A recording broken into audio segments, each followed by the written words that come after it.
Welcome to my channel. और आज हम लोग यहाँ पर है डिस्कस करने के लिए कि क्यों इस साल सीएसके इतना स्ट्रगल कर रही है, क्या प्रॉब्लम हो रही है चेन्नई सुपर किंग्स हमारे थाला के साथ, क्या प्रॉब्लम हो रही है इस साल। और आज है हमारे साथ क्रिकेट एक्सपर्ट हमारे साहिल, जो दोस्तों आज हम लोग डिस्कस करेंगे साहिल के साथ कि क्या प्रॉब्लम हुई है सीएसके के साथ। सीएसके के साथ क्या प्रॉब्लम हुई है, सबसे पहले आप मुझे ये बताओ साहिल। जैसे कि आपने बताया थाला की सीएसके सबसे बड़ी प्रॉब्लम इस सीजन वही लग रही है सीएसके के साथ। और देखा जाए तो आईपीएल जो टूर्नामेंट है, इस टूर्नामेंट की शुरुआत हो जाती है ऑक्शन टेबल से। वहीं पता चल जाता है कि कौन सी टीम कैसा करने वाली है। एटलीस्ट ऑन पेपर आपको एक फेयर आइडिया आ जाता है कि कौन सी टीम ऑन पेपर स्ट्रांग है, क्या ऑप्शंस हैं, क्या रिसोर्सेज हैं। जैसे आप देखोगे Sunrisers Hyderabad on paper two good team, लेकिन एग्जीक्यूट परफॉर्मेंस नहीं है। और अगर चेन्नई सुपर किंग्स को देखें ऑन द अदर हैंड, तो उन्होंने ऑक्शन टेबल पे ही सत्यानाश कर दिया था। ये मैं मानता हूँ। और शायद आपको नहीं लगता है कि उन लोगों ने सिर्फ अपने चेपॉक की पिच को देखकर उन लोगों ने एक टीम बनाई है कि चेपॉक पे टर्न है तो हम लोग सिर्फ टर्न लेंगे, सिर्फ स्पिनर्स लेंगे। और जिस दिन वहां पर टर्न नहीं हुआ, और हम लोग इस साल देख रहे हैं कि चेन्नई अपने ही घर पे मैचेस हार रही है इस साल। तो यार अगर रैंक टर्नर पिच नहीं मिला उन लोगों को, तो आपको नहीं लगता है कि वो लोग स्ट्रगल करेंगे अभी? और बिल्कुल उनका माइंडसेट वही था कि हम चेपॉक के हिसाब से टीम बनाए। एटलीस्ट जो उनका चेपॉक वाला स्टेडियम है वो उनका फोर्ट्रेस रहे, वो लोग वहां पे 8 में से 6 मैचेस जीते और ताकि आगे क्वालिफाई कर सके। और ओवरसीज में अगर 2 या 3 भी जीत गई तो हम लोग प्लेऑफ के लिए कंफर्म है। हाँ, लेकिन अभी आप देखोगे तो सीएसके बैठी है bottom half of the table में। इसका प्राइमरी रीजन ये है कि बैटिंग में डेप्थ नहीं है और बॉलिंग में एक्सपीरियंस नहीं है। अब इन्होंने रिटेन किया था ऋतुराज गायकवाड़, शिवम दुबे, मथीशा पथिराना, अनकैप प्लेयर हमारे थाला और जडेजा। अब इम्पोर्टेंट ये चीज है कि इन प्लेयर्स के अराउंड इनको टीम क्रिएट करनी थी, जो ये नहीं कर पाए। अगर आप ओवरसीज बैटिंग ऑप्शन देखें तो कौन है सीएसके के पास, आप मेरे को बताएं। रचिन है, कॉनवे है, फिर नीचे अगर तुम लोग देखोगे तो फिर सैम करन है। बस अभी फिलहाल तो अगर नाम वाले देखें हम लोग कोई ओवरसीज, तो ये तीनों ही है। और मुझे तो ऐसा लग रहा है कि कॉनवे और रचिन जो है वो एक ही स्टाइल के प्लेयर है। एग्जैक्टली। और मुझे लग रहा है उस वजह से ही इतना सीएसके जो है वो इस साल स्ट्रगल कर रही है। ऋतुराज गायकवाड़ नंबर 3 पे क्यों खेल रहे हैं अपनी ओपनिंग पोजीशन छोड़ के, जबकि ऋतुराज गायकवाड़ का फेवरेट पोजीशन वही है, वहां पे वो अच्छा करते हैं। और अगर आप देखो तो कॉनवे और ऋतुराज ने पास में बहुत अच्छा किया है ओपनिंग में। एग्जैक्टली। तो ये ऋतुराज का 3 नंबर पे आना, ये प्राइमरी रीजन इसका यही है कि इनके पास 3 नंबर का कोई प्लेयर नहीं है। 3 नंबर पे ना ये विजय शंकर को स्लॉट कर सकते हैं, ना दीपक हुडा को स्लॉट कर सकते हैं, क्योंकि ये वो प्लेयर्स नहीं है जो लंबा खेलेंगे, जो आपको मैच जिता सकते हैं। अगर कहीं मैच अटका हुआ है वहां से निकाल सकते हैं। तो पर ऐसा प्लेयर कौन है, आप बताओ सीएसके में जो आपको मैच जिता सके? मैच विनर कौन है सीएसके का इस साल? एग्जैक्टली। आप बताओ कौन है? इनके पास एक मैच विनर है जिन पे इन्होंने काफी कॉन्फिडेंस जताया है, और जो सबसे अच्छा रिटेंशन था वो था शिवम दुबे। अब लेकिन इस सीजन आप देखोगे तो शिवम दुबे की पोजीशन काफी वेरी की गई है, और सिर्फ इसी रीजन के वजह से क्योंकि बैटिंग में डेप्थ नहीं है। तो उस वजह से शिवम दुबे को ये लोग नीचे उतार रहे हैं थोड़ा। शिवम दुबे 5 पे आ रहे हैं, कभी 6 नंबर पे आ रहे हैं। तो शिवम दुबे का ऊपर आना बहुत जरूरी है। बट फिर on the other hand problem वहीं पर है कि इन्होंने किसी को फिनिशर रोल के लिए नहीं लिया है, ना ही कोई है जो इनिंग्स क्लोज कर पाए। बस मैच विनर नहीं है। अगर आप लोग देखो तो जैसे कि हमारे मुंबई में एक टाइम पे पोलार्ड हुआ करता था, केकेआर में रसल है, आज भी है, जो मैच विनर नीचे बैठे हैं कि अगर ऊपर बैट्समैन आउट होते हैं तो ये पीछे आके बंदा जो है वो फिनिश कर लेगा। ऐसे बहुत सारी टीमों के पास है। अगर आप लोग सनराइजर्स भी देखो तो उन लोग के पास भी मैच विनर्स है। और अगर आप लोग देखो तो सीएसके के पास ऐसा कोई मैच विनर नहीं है। अगर रचिन आउट होता है, ऋतुराज आउट होता है, दुबे आउट होता है, तो पूरी टीम आउट हो जाती है। तो आपके हिसाब से बैटिंग लाइनअप क्या होना चाहिए सीएसके का, अगर आगे अभी अच्छा करना है उन लोग को? तो बैटिंग लाइनअप अगर इनको सुधारना है तो रचिन रविंद्र और डेवन कॉनवे, इन दोनों में से एक प्लेयर का बैठना जरूरी हो जाता है। दोनों प्लेयर्स बैठने लायक नहीं है। On any given day they can win you matches, but point ये है कि ऋतुराज गायकवाड़ को ही ओपन करना है, आइदर विद रचिन रविंद्र या डेवन कॉनवे। आपकी चॉइस कौन सी है? कॉनवे और रचिन में से अगर आपको चूज करना पड़े तो आप किसको खिलाओगे? करंट फॉर्म पे I will prefer Rachin Ravindra. उनको 3-4 मैचेस देना जरूरी है, देखना चाहिए कि एक्सपेरिमेंट कैसा काम कर रहा है। और इन दोनों प्लेयर्स में से एक को बिठाने का प्राइमरी रीजन ये है कि ऋतुराज गायकवाड़ को ही ओपन करना है, आइदर विद रचिन रविंद्र या डेवन कॉनवे। आपकी चॉइस कौन सी है? कॉनवे और रचिन में से अगर आपको चूज करना पड़े तो आप किसको खिलाओगे? करंट फॉर्म पे I will prefer Rachin Ravindra. उनको 3-4 मैचेस देना जरूरी है, देखना चाहिए कि एक्सपेरिमेंट कैसा काम कर रहा है। और इन दोनों प्लेयर्स में से एक को बिठाने का प्राइमरी रीजन ये है कि आपको सैम करन को स्लॉट इन करना है।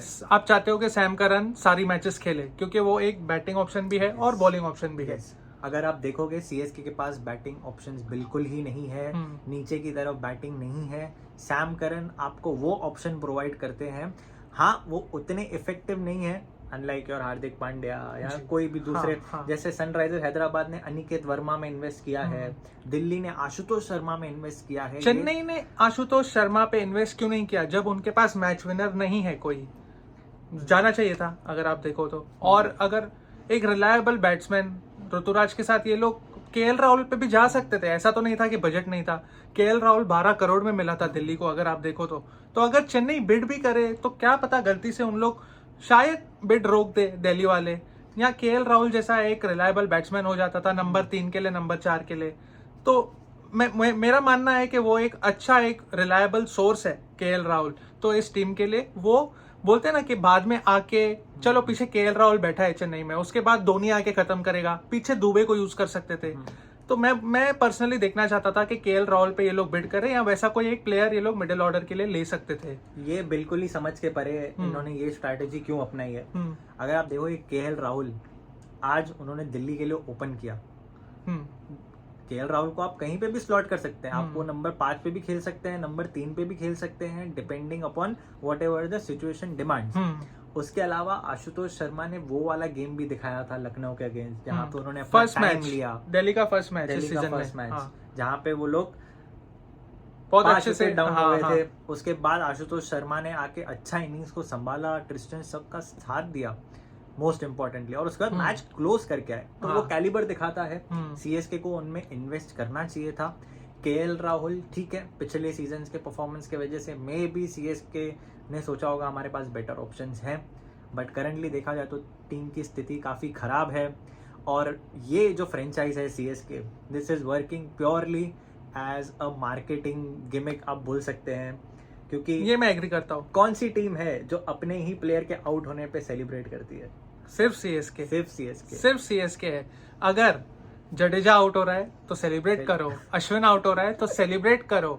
और तुम लोग अगर देखो जब धोनी की एंट्री होती है, मुझे तो लगता है कि लोग देखने ही सिर्फ वो आते हैं। और मैंने ऐसे भी देखा है कि धोनी को सीएसके से ऊपर रखा हुआ है, खास करके चेन्नई सुपर किंग्स के फैंस ने। और ये नहीं होना चाहिए एक्चुअली, क्योंकि जब धोनी जाएंगे उसके बाद सीएसके वालों को बहुत तकलीफ होगी, क्योंकि उन लोगों ने एक धोनी को जो एक रुतबा दिया है वो टीम से ऊपर का रखा है। तो फिर मैं पर्सनली चाहूंगा कि ये सब अगर खत्म होगा ना, और शायद सुनने में अच्छा नहीं लगे, पर अगर धोनी 11 में नहीं होगा ना, तो शायद मुझे लगता है कि बेटर चांसेस है उनके अभी के टाइम पे एक बैलेंस साइड बनने के। ऐसा भी हो सकता है। अगर हमारे थाला नहीं खेलेंगे तो चेन्नई में कीपिंग कौन करेगा? है ना, है कीपिंग के ऑप्शंस है, डेवन कॉनवे है। और मैं पर्सनली खुश नहीं था ऑक्शन देख के चेन्नई का, सच बताऊं तो बहुत ही वाहियात ऑक्शन था। और ये लोग दुबे को और अच्छे से यूज कर सकते हैं, थोड़ा ऊपर यूज कर सकते हैं, और गेम क्लोज कर पाएगा या नहीं। और हमने देखा है कि वो फास्ट बॉलर के सामने स्ट्रगल कर रहा है, और स्पिनर्स आते हैं तो उनको तोड़ता है, पर फास्ट बॉलर के सामने स्ट्रगल करता है दुबे भी। तो यार एक रिलायबल बैट्समैन नहीं है, मिडिल ऑर्डर अच्छा नहीं है, बॉलिंग अच्छी नहीं है। इन लोगों ने सारे स्पिनर्स भर दिए हैं कि चेपॉक के हम लोग 7-8 में से 6 मैच जीत जाएंगे स्पिनर्स की वजह से। हाँ, नूर अहमद अच्छा कर रहा है, पर अगर आप देखो तो जडेजा चेपॉक में 2 ओवर चला रहा है, 3 ओवर चला रहा है, अश्विन 2 या 3 ओवर चला रहा है। तो मुझे पर्सनली ऐसा लग रहा है कि ऑक्शन में इन लोगों ने बहुत बड़ी गलती कर दी है। और सबसे बड़ी पॉइंट, ये लोग किसी भी मैच में उस इंटेंट के साथ नहीं खेल रहे कि इनको मैच जीतना है। सीएसके कितने साल से 180 का जो टारगेट होता है ना, वो चेज नहीं कर पाई है चेपॉक में। और खास करके ऋतुराज चेजिंग, बड़े टारगेट जब चेज करते हैं वो नहीं परफॉर्म करता है, उनका एवरेज गिर जाता है, एवरेज बहुत गिरा हुआ है। और लेकिन अगर आप देखोगे आरसीबी वाला चेस, दिल्ली वाली मैच का चेस, हमारे धोनी भाई आए हैं, 20 बॉल 68 की दरकार है और वो आके सिंगल के माइंडसेट से खेल रहे हैं, डॉट्स दे रहे हैं। Nothing against any player, but this is not acceptable. यहीं पे अगर आप ये एटीट्यूड किसी बड़े प्लेयर का देखते हैं, हार्दिक पांड्या ले रहे हैं सिंगल या कोई और प्लेयर ले रहे हैं इस गिवन सिचुएशन में, तो आप समझ सकते हैं कितना बैकलैश हो सकता है। तो सीएसके की प्रॉब्लम्स, जैसे कि आप लोग को क्या लगता है सीएसके की प्रॉब्लम क्या है? क्योंकि मुझे लग रहा है कि एक कंप्लीट मेस है सीएसके, अभी करंटली एक कंप्लीट मेस है। अगर उन लोगों को चेपॉक से अभी बाहर निकाल दो तुम लोग, चेपॉक समझो ओवरसीज जा रहे हैं, तो मैं बोलूंगा ये पता नहीं कौन 11 प्लेयर आ गए हैं और ऐसा लग रहा है कि इन लोगों ने कभी क्रिकेट खेली ही नहीं है। सीएसके में कैसे चेपॉक में इन लोग के पास फैंस का सपोर्ट है, पूरा येलो है आसपास, तो उनको लगता है कि हम घर में है, फोर्ट्रेस में है। पर अगर ये लोग जब ओवरसीज चले जाएंगे ना, ये लोग एकदम क्लूलेस रहेंगे कि अभी क्या करना है हमको। हमारे पास टीम भी नहीं है, हमारे पास धोनी है पर वो खेलने को रेडी नहीं है। वो आएगा 8 या 9 नंबर पर, वो बैटिंग करने से डर रहा है, आ रहा है तो गेम फिनिश नहीं कर पा रहा है, उसको हम बिठा नहीं सकते हैं, और अगर बिठा दिया तो लोग हमको गाली देंगे। तो एक कंप्लीट मेस है सीएसके। उसको एक अच्छा फेयरवेल मिल रहा था कुछ साल पहले, 2 साल पहले, हाँ, जो फाइनल जीती थी, वो एक अच्छा फेयरवेल था। पर ये ग्रीड के चक्कर में अभी वो हीरो से विलन बनता जा रहा है। अगर आप देखो तो हम लोग को ऐसा बोलना अच्छा नहीं लगता है, हम लोग उसके अगेंस्ट नहीं है, पर अगर आप रियलिटी देखो तो यही हो रहा है। अभी धीरे धीरे धोनी जो है वो हीरो से विलन बनता आ रहा है इस देश का। तो CSK is a complete mess, और साहिल भी ये बात अग्री करेंगे।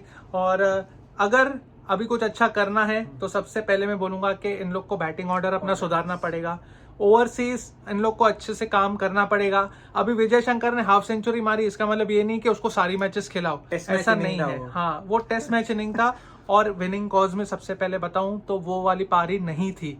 और फिलहाल सीएसके, मेरा प्रेडिक्शन, मुझे टॉप 6 में भी नहीं लग रही है इस साल। चलो 6th आ जाएगी, पर टॉप 4 कंफर्म नहीं है इस साल। ये लोग बहुत स्ट्रगल करने वाले हैं। अगर ये अहमदाबाद जाएंगे, हाँ, ये बैंगलोर जाएंगे, बहुत ज्यादा स्ट्रगल करने वाले हैं, क्योंकि बाकी सारी टीम्स अलग जज्बे के साथ खेल रही हैं, अलग माइंडसेट के साथ खेल रही हैं, और एग्रेसिव खेल रही है, सब पावर प्ले को यूटिलाइज करने को देख रहे हैं। And everyone has come out with a plan, चाहे वो आरसीबी हो, बॉलिंग में सुधार किया है, हैदराबाद के अगेंस्ट सब एक प्लान बना के आए हैं। तो I don't see CSK qualifying for the playoff. और अगर पिच फ्लैट हुई जहां पर टर्न नहीं हुआ तो सीएसके मैं बोल रहा हूँ 220 230 भी खा लेगी भाई, और पथिराना के 4 ओवर तुम लोग को नहीं बचा पाएंगे। बॉलिंग लाइनअप इज नॉट बिल्कुल नहीं, बिल्कुल नहीं।